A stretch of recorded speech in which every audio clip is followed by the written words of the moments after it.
Inilah sahabat kebun berkah yang berbahagia, gambar dari stek cabang bertapak ya. Jadi kita ini adalah ambil dari cabang lada perdu. Ini ada fan-nya ya. Kalau kita syuting atau kita ambil gambarnya dari atas maka tampak ini ya. Ini ya ada tapaknya ya. Nah, ini lalu kita ambil ini bagian yang ini kita ambil, potong. Nah, ini bentuknya seperti ini ya. Ini yang diambil ya. Bismillahirrahmanirrahim. Assalamualaikum warahmatullahi wabarakatuh.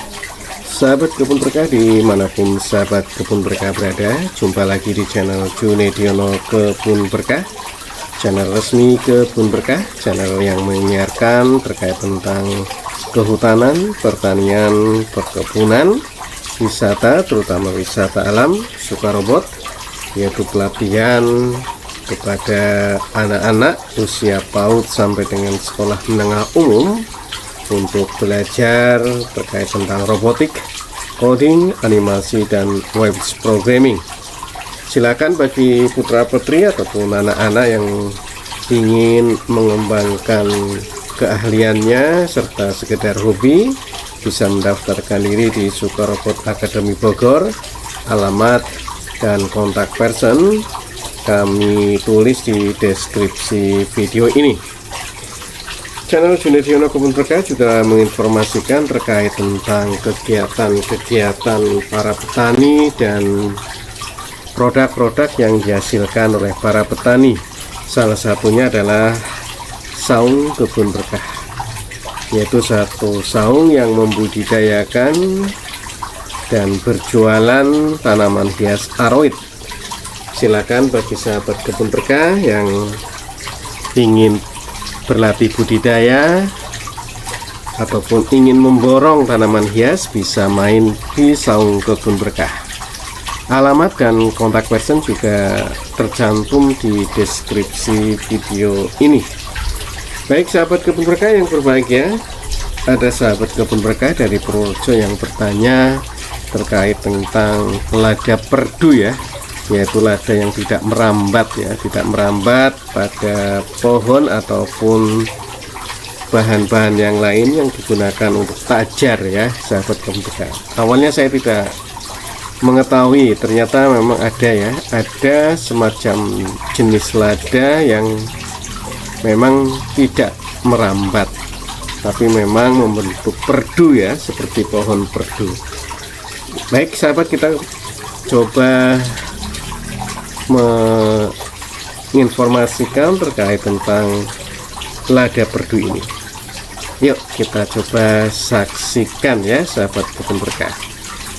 Baik sahabat kebun berkah yang berbahagia, terkait tentang lada perdu ini ternyata memang ada beberapa jenis lada yang memiliki sifat perdu ya, tidak menjalar ya ataupun tidak merambat tapi membentuk semacam perdu.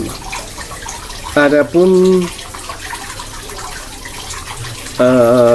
jenis-jenisnya ya, dan bagaimana jenis ini terhadap kerentanan penyakit ya maupun terhadap kekeringan ataupun cekaman air. Ada beberapa jenis. Yang pertama jenis lada perdu petaling 1 ya. Ini rata-rata produksinya mencapai 4,48 ya, dengan kadar ton per hektar ya. Kadar minyaknya 3,68% ya, namun agak rentan dengan busuk pangkal batang ya. Ini agak rentan dan memiliki kerentanan ya, kerentanan atau daya adaptasi terhadap cekaman air itu sedang ya, dan kelebihan air atau genangan juga sedang. Ada juga jenis lada perdu petaling 2 ya, dengan produksi kurang lebih 4,12 ton per hektar dengan kadar minyak 4,61 ya, dengan kerentanan terhadap penyakit busuk pangkal batang antara medium sampai rentan ya, juga terhadap penyakit kuning juga rentan ya, dan daya adaptif terhadap cekaman air tinggi dan kelebihan air sedang. Jenis yang ketiga terkait tentang lada perdu adalah Natar 1 dengan produksi rata-rata 4,0 ton per hektar, kadar minyak 3,27%, ketahanan terhadap penyakit busuk pangkal batang medium sampai toleran, dan terhadap penyakit kuning rentan ya. Daya adaptasi terhadap cekaman air sedang dan kelebihan air juga sedang. Varietas lada perdu yang keempat adalah Natar 2 dengan produksi 3,52 ton per hektar, kadar minyak 3,13, rentan terhadap penyakit busuk pangkal batang serta kerentanan terhadap penyakit kuning adalah medium, dan daya adaptasi terhadap cekaman air adalah sedang dan kelebihan air kurang ya. Jenis yang kelima terkait lada perdu adalah Lampung daun kecil ya, jenis lada Lampung daun kecil RS, produksinya 3,685 ton per hektar, kadar minyaknya 3,83%. Ini toleran terhadap penyakit busuk pangkal batang dan rentan terhadap penyakit kuning. Jenis yang keenam adalah jenis lada perdu Cunuk RS. Ini sebagai catatan ya, Cunuk berbuah terus menerus ya, luar biasa, jadi tidak mengenal musim nih Cunuk. Namun produksinya kurang lebih 1,97 ton per hektar ya, agak rendah walaupun berbuah terus menerus ya, dan kadar minyak 3,65%. Toleran terkait tentang penyakit busuk pangkal batang serta rentan terhadap penyakit kuning. Jenis yang ketujuh adalah Bengkayang LU ya, Bengkayang LU ini produksinya luar biasa tinggi ya, 4,669 ton per hektar dengan kadar minyak 3,68%, toleran terhadap penyakit busuk pangkal batang serta medium terhadap penyakit kuning. Yang 8 adalah Malonan 1 ya. Ya, jadi yang ke-8 ini memiliki produksi 2,17 ton per hektar dengan kadar minyak 2,35% dan toleran masing-masing terhadap penyakit busuk pangkal batang serta penyakit kuning ya, sahabat kebun berkah. Sahabat kebun berkah yang berbahagia, itulah beberapa jenis tanaman lada perdu ya, dan saya juga baru tahu sebenarnya terkait tentang adanya jenis lada perdu ini ya. Yang saya tahu ya, lada atau merica ini ya merambat pada pohon ya, atau pada tajar ya. Sahabat kebun berkah yang berbahagia, lalu bagaimana melakukan budidaya lada perdu ini ya?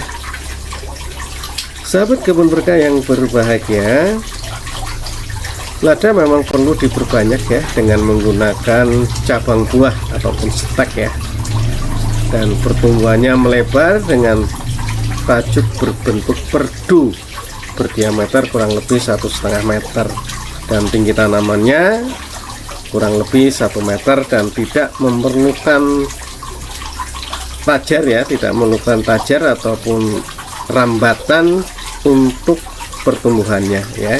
Ini juga luar biasa ini ya.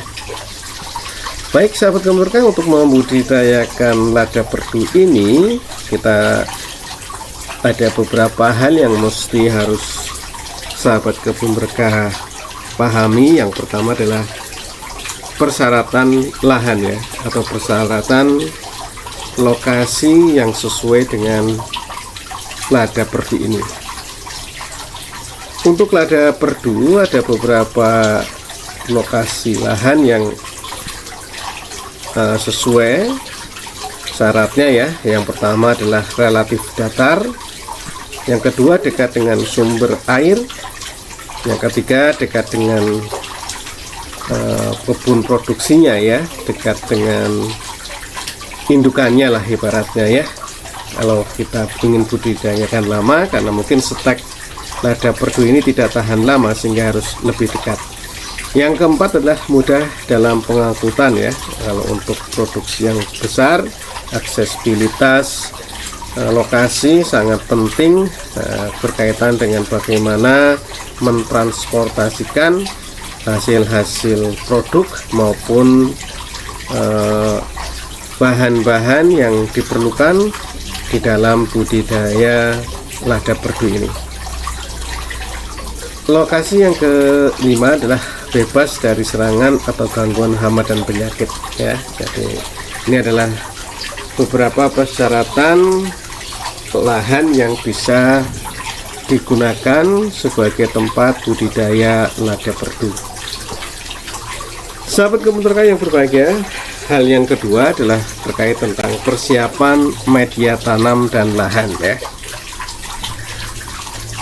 Sahabat kebun terkait, jika ingin membudidayakan lada perdu, maka beberapa hal yang harus diperhatikan di dalam persiapan media tanam dan lahan adalah yang pertama, media tanam merupakan campuran tanah bagian atas atau topsoil dan pupuk kandang yang sudah matang ya. Bisa menggunakan perbandingan 2:1, lalu langsung bisa dimasukkan ke dalam polybag yang ukurannya 15 kali 20 cm ya, sahabat kebun berkah. Yang kedua, polybag yang sudah diisi media tanam disusun ya, disusun dan bisa disungkup dengan bambu ya, ataupun plastik dengan ukuran sungkup tinggi 1 meter, lebar 1,2 meter, dan panjang sungkup disesuaikan dengan lahan yang tersedia. Sungkup plastik disusun rapi dan dinaungi paranet dengan intensitas sinar matahari 75%. Lalu yang ketiga, terkait dengan media tanam ini ataupun media semai ini ya. Media tanam dibiarkan selama kurang lebih 2 minggu atau sampai ditumbuhi rumput, yang menandakan bahwa media tanam telah siap untuk ditanami ya, sahabat kebun berkah. Sahabat kebun berkah yang berbahagia, hal yang selanjutnya, yang ketiga yang harus dilakukan oleh sahabat kebun berkah di dalam budidaya lada perdu, yaitu persiapan bahan tanaman lada perdu. Sudah kita singgung tadi bahwa lada perdu di dalam budidayanya menggunakan stek ya, sehingga harapannya stek diambil dari tanaman yang sehat atau tanaman yang bebas serangan dari hama maupun penyakit. Cabang stek yang dipilih sebaiknya tidak terlalu tua, namun sudah berkayu. Bagian tanaman yang baik untuk stek adalah yang berasal dari cabang buah atau cabang yang berproduksi ya. Sedangkan sulur gantung ataupun sulur cacing maupun sulur panjat kurang baik untuk dijadikan benih. Pengambilan bahan stek sebaiknya dilakukan antara jam 11 sampai 12 waktu setempat ya. Karena pada waktu tersebut kandungan karbohidratnya paling tinggi, sehingga akan memacu pertumbuhan akar dan tunas stek ya. Jadi stek sebaiknya diambil jam 11 sampai 12 waktu setempat ya, sahabat kebun berkah. Ya, sahabat kebun berkah yang berbahagia, tadi bahwa bahan stek ya berasal dari cabang atau cabang buah primer, sekunder maupun tersier ya, yang diambil dari tanaman yang sehat, bebas dari hama maupun penyakit, tidak terlalu tua tapi sudah berkayu ya. Stek yang dihasilkan bisa berbentuk stek cabang ataupun stek cabang buah ataupun stek cabang bertapak. Sahabat kebun berkah yang berbahagia, apa sih stek cabang bertapak maupun stek buah? Nah, kita coba lihat gambarnya ya sahabat kebun berkah. Kita coba lihat gambarnya ini. Inilah sahabat kebun berkah yang berbahagia, gambar dari stek cabang bertapak ya. Jadi kita ini adalah ambil dari cabang lada perdu. Ini ada V-nya ya. Kalau kita syuting atau kita ambil gambarnya dari atas maka tampak ini ya. Ini ya ada tapaknya ya. Nah, ini lalu kita ambil ini bagian yang ini, kita ambil, potong. Nah, ini bentuknya seperti ini ya. Ini yang diambil ya. Bentuknya seperti ini. Lalu kita potong lagi ya, kita potong lagi yang sebelah bawah daun ini ya, kita potong ya. Kursor, perhatikan sahabat kebun berkah, kursornya ya, kita ambil, maka jadilah seperti ini. Inilah disebut sebagai stek cabang bertapak. Lalu yang disebut sebagai stek cabang bertapak 1 ataupun 2 dan 3 buku ini ya sahabat kebun berkah. Ini tadi, ini kan banyak nih ya sahabat kebun berkah nih yang di kursor ini ya. Ini di kursor ini kita ambil berapa buku, bisa jadi 1 buku, ini 1 ya. Ini bukunya 1, ada 2, ini bertapak 2 ya. 1, ini bukunya ini ya, yang kursor bawah. Lalu ini 2 ya, ini ada 2 buku atau 3 buku, ini 1 ya, ini 1, ada 2 dan 3 ya. Jadi inilah stek bertapak dengan 1 buku, 2 buku, 3 buku, 1, 2 dan 3. Inilah sahabat kebun berkah ya. Lalu yang stek cabang buah ini adalah stek cabang buahnya ya sahabat kebun berkah. Lalu kita ambil bukunya ya, ini adalah bukunya ya sahabat kebun berkah, buku-bukunya. Inilah stek pangkal buku ya, buah produksi ini sahabat kebun berkah. Itulah sahabat kebun berkah terkait tentang stek tadi ya.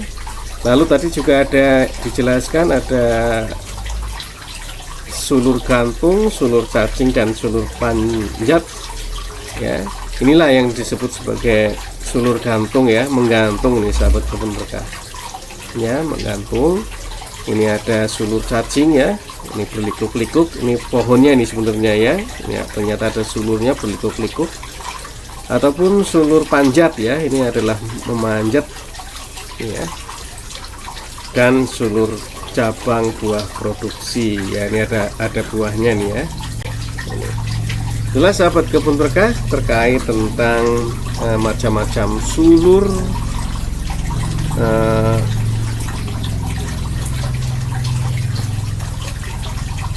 terkait macam-macam sulur ya, sulur pada tanaman lada perdu. Sahabat kebun berkah yang berbahagia,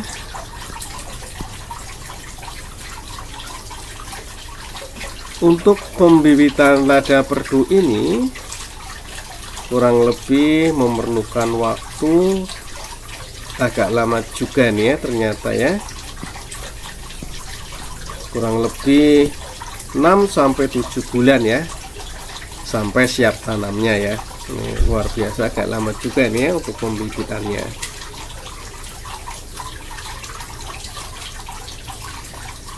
Baik sahabat kebun berkah yang berbahagia, langkah yang keempat terkait tentang budidaya lada perdu ini adalah masih di seputaran stek ya, yaitu perlakuan bahan stek tanaman lada perdu.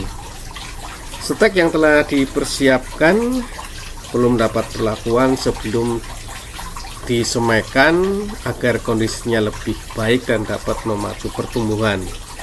Hal-hal yang bisa sahabat kebun berkah lakukan, yang pertama adalah untuk stek cabang bertapak ya, tadi sudah diperlihatkan ya, cabang bertapak itu. Untuk stek cabang bertapak terlebih dulu direndam dalam larutan gula pasir ya, 1-2% untuk mempercepat pertumbuhan tunas dan akar selama kurang lebih 1-2 jam. Ataupun kita juga larutan fungisida 1-2 gram per liter air, sehingga stek yang disemai bebas dari gangguan penyakit. Langkah yang kedua untuk stek cabang buah ataupun produksi. Untuk stek cabang buah ataupun produksi direndam juga dalam campuran larutan gula pasir 1-2% dan larutan fungisida 1-2 gram per liter air selama 1-2 jam. Setelah itu dikeringkan dan bagian pangkalnya sampai pada bagian keratan teratas dicelupkan ke dalam zat perangsang tumbuh akar ya, misalnya IBA ya, dengan dosis 2-3% ya. Jadi ada perangsang tumbuh untuk akar ya sahabat kebun berkah. Sahabat kebun berkah yang berbahagia, langkah budidaya yang kelima adalah penyemaian dan pemeliharaan. Hal-hal yang perlu dilakukan sahabat kebun berkah di dalam penyemaian dan pemeliharaan, yang pertama adalah stek yang telah diperlakukan tadi ditanam dalam polybag yang telah disiapkan. Saat penyemaian hanya 1 buku yang ditanam di dalam tanah ya, baik untuk stek yang berbuku 1 atau 2 maupun 3. Setelah semua stek ditanam, dilakukan penyiraman sampai jenuh sebelum sungkup ditutup plastik ya. Ingat ya, jadi steknya yang ditanam hanya 1 buku ya. Jadi walaupun itu ada yang stek 1 buku, 2 buku, 3 buku, tapi tetap ya sahabat kebun berkah yang dimasukkan ke dalam media tanam adalah tetap 1 buku. Sahabat kebun berkah yang berbahagia, yang kedua, bibit lada memerlukan kondisi lingkungan yang lembab untuk pertumbuhannya. Untuk itu persemaian ditutup rapat dengan sungkup plastik selama kurang lebih 3 bulan. Uap air yang menempel pada permukaan plastik setiap pagi ditepuk-tepuk agar air jatuh ke media tanam sebagai sumber air, sehingga tidak perlu penyiraman ya. Dan kelembaban di dalam sungkup dijaga agar berada pada posisi 80-90% ya, dengan kisaran suhu 27-30 derajat Celcius. Hal yang ketiga di dalam penyemaian ini adalah ketika bibit semai berumur 3 bulan, sungkup secara bertahap dibuka setiap pagi selama kurang lebih 1 jam, kemudian ditutup kembali. Pada umumnya diperlakukan waktu sekitar 1 minggu sejak pembukaan sungkup setiap pagi sampai sungkup dapat dibuka seterusnya ya. Sahabat kebun berkah yang berbahagia, yang keempat adalah terkait tentang pemeliharaan bibit ya. Pemeliharaan bibit dalam polybag sebelum ditanam di lapangan bisa dilakukan dengan beberapa cara, yaitu penyiraman, pemupukan dengan menggunakan pupuk daun ya, diberikan seminggu sekali, dan pengendalian OPT dengan penyemprotan pestisida ataupun yang lain ya apabila diperlukan. Selanjutnya setelah berumur kurang lebih 4 bulan, tentu bibit siap dipindahkan ke lapangan ya sahabat kebun berkah. Sahabat kebun berkah yang berbahagia, yang keenam adalah persiapan lokasi ataupun lapangan ataupun lokus dan penanaman. Sahabat kebun berkah yang berbahagia, tanaman lada perlu memerlukan naungan ya, kurang lebih 25-50%, sehingga cocok dibudidayakan sebagai tanaman sela atau tanaman isi di bawah tegakan tanaman kehutanan ataupun perkebunan. Sahabat kebun berkah yang berbahagia, beberapa keuntungan penanaman lada perdu polikultur diantaranya adalah secara konservasi dapat meningkatkan efisiensi penggunaan lahan, dan secara ekonomi memberikan nilai tambah terhadap pendapatan petani, dan dari segi budaya mengurangi resiko budidaya mengurangi resiko kematian tanaman akibat cekaman lingkungan ya, karena tadi ada jenis-jenis lada perdu yang memang terkait dengan cekaman air, ada yang rentan ya sahabat kebun berkah. Maka jika pada budidaya agroforestry itu ada naungannya ya, sehingga sinar matahari akan tidak langsung menyinari daripada lada perdu ini ya. Sahabat kebun berkah yang berbahagia, pada umumnya lada perdu ini ditanam secara agroforestry ya, polikultur, sebagai tanaman sela ataupun tanaman isi ya.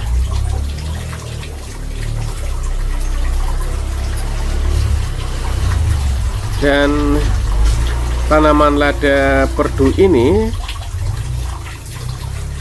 berdasarkan IPOR dan kawan-kawan menyatakan bahwa tanaman lada memiliki struktur akar yang dangkal dengan 63,8%, perakaran terkonsentrasi pada kedalaman 0,0 sampai 50 cm dari permukaan tanah. Ya, jadi sangat baik ya untuk ditanam sebagai tanaman sela pada pola agroforestry.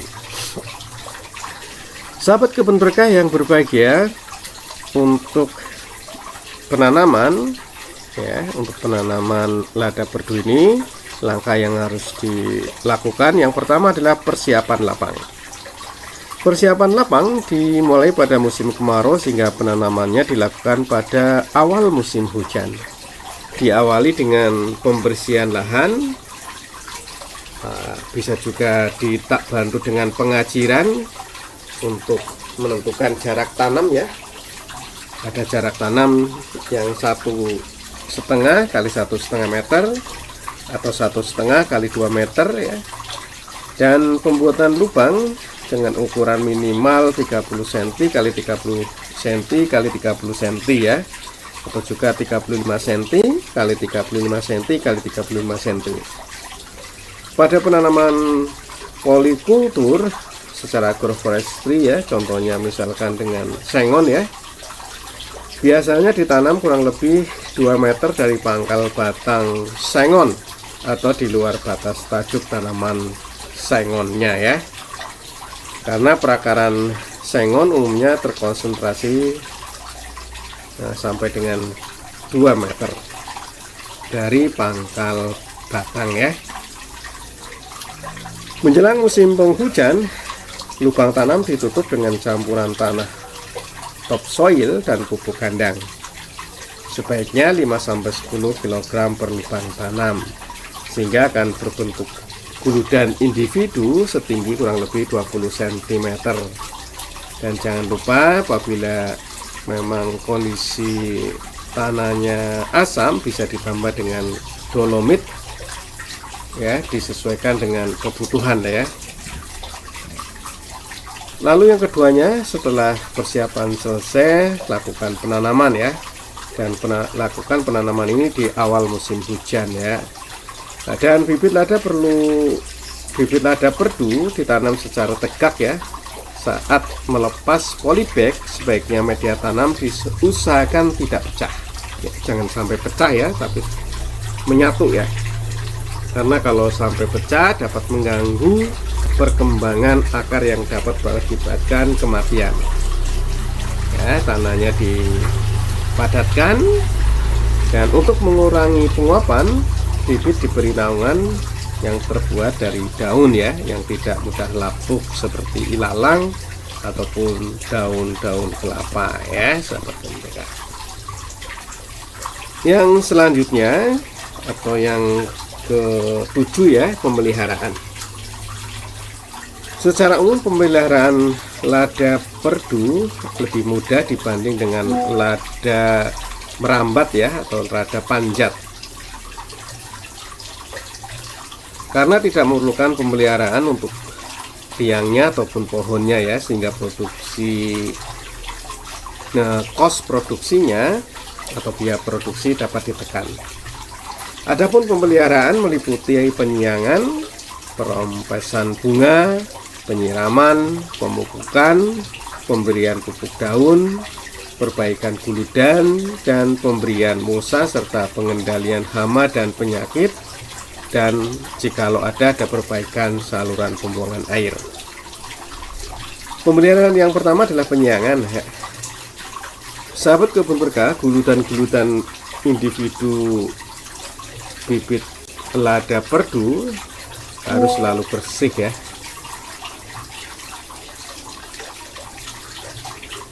Dari gulma dengan cara penyiangan terbatas, yaitu hanya menyiangi gulma di sekitar batang tanaman tajuk. Pemeliharaan yang kedua adalah perompesan bunga. Tanaman lada perdu biasanya sudah berbunga pada umur 1 bulan setelah dipindah ke lapang. Bunga yang muncul harus segera dibuang sampai tanaman berumur 1,5 tahun. Perompesan bunga sangat diperlukan untuk mempercepat pertumbuhan vegetatif dan dihentikan setelah tanaman cukup rimbun ya. Jadi kalau bunga perdu atau bunga lada perdu pertama ya, atau bunga latih ya, itu sebaiknya dirompes ya, sahabat kebun berkah, atau diambil ya bahasanya ya, sampai dengan kurang lebih tanaman lada perdunya 1,5 bulan ya, 1,5 bulan, 1,5 tahun ya. Jadi ini dilakukan, perompesan bunga tadi dilakukan untuk mempercepat pertumbuhan vegetatif. Pemeliharaan yang ketiga adalah dengan penyiraman. Penyiraman dapat dilakukan terutama pada awal penanaman. Setelah tanaman cukup kuat, maka penyiraman dapat disesuaikan dengan kebutuhan. Pemeliharaan yang keempat adalah pemupukan tanaman lada perdu. Pemupukan ini dilakukan sesuai dengan kebutuhan tanaman ya. Pada tahun pertama pupuk adalah NPK ditambah dengan Mg ya, 12-12, 17-2 ya perbandingannya. Ini 50 gram per tanaman per tahun. Diberikan selama 4 kali setahun. Pemberian pupuk dilakukan mulai 3 bulan setelah tanam, dan pada tahun kedua dosis pupuk 100 gram per tanaman per tahun, dan pada tahun ketiga seterusnya adalah 200 gram per tanaman per tahun ya. Inilah adalah dosis pupuk yang digunakan untuk pemeliharaan lada perdu ya. Sahabat kebun berkah yang berbahagia, pupuk diberikan dengan cara dibuat larikan atau ditugal ya, kurang lebih 20 cm dari pangkal batang lada ya. Jadi jangan sampai mepet dengan batang ya, nanti panas dan bisa mematikan tanaman lada perdunya. Dan sahabat kebun berkah juga bisa memberikan pupuk kandang ya setiap tahun pada awal musim kemarau dengan dosis 5-10 kg per tanaman per tahun.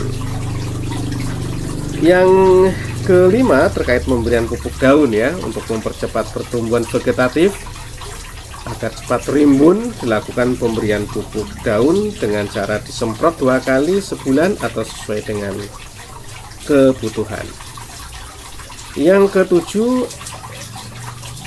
keenam adalah perbaikan guludan ya. Ini juga untuk mempertahankan tinggi guludannya ya. Kita bisa memperbaiki, menambah tinggi dan sebagainya. Yang ketujuh pemberian mulsa ya. Pemberian mulsa, baik mulsa plastik atau mulsa alami ya, sangat dianjurkan terutama pada musim kemarau ya.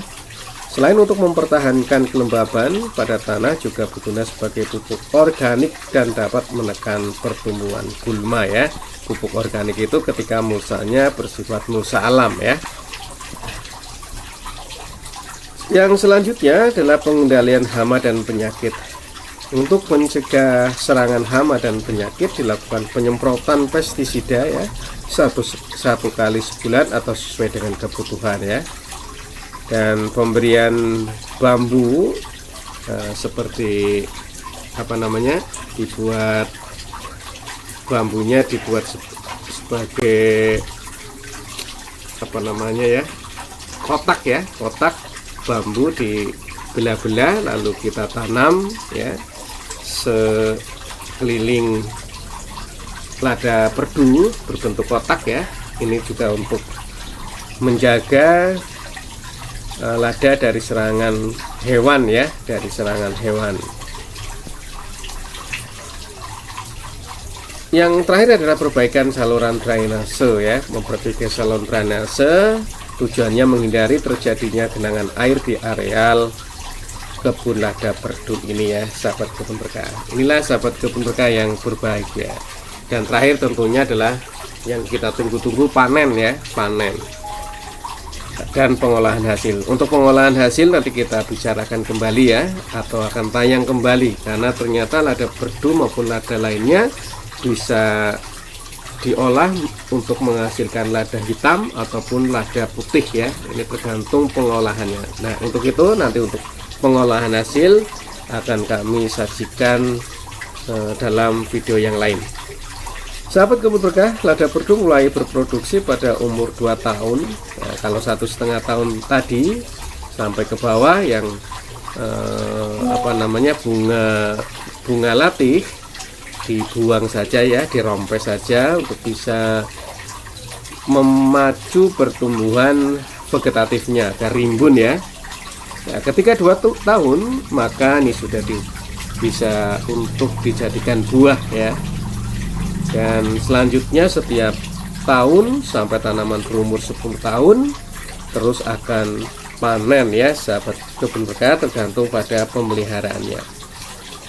Panen pertama dapat menghasilkan kurang lebih 200 gram lada kering per tanaman ya. Panen berikutnya bisa meningkat ya, kurang lebih 300 gram lada kering per tanaman. Itu tentunya tergantung pada sahabat-sahabat kebun berkah di dalam memeliharanya.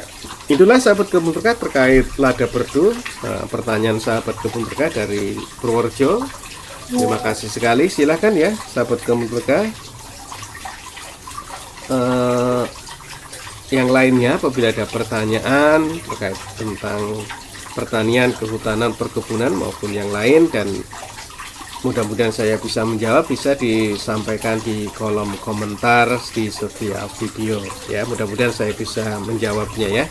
Dan sahabat kebun berkah, apa yang saya sampaikan terkait tentang budidaya lada perdu ini diambil dari buku Perbenihan dan Budidaya Lada Perdu Kementerian Pertanian yang diterbitkan di tahun 2015 ya, diterbitkan oleh Balai Penelitian Tanaman Rempah dan Obat ya, di tahun 2015. Terima kasih ya sahabat kebun berkah semua, sehat terus dan tetap semangat. Salam dan tetap semangat. Assalamualaikum warahmatullahi wabarakatuh.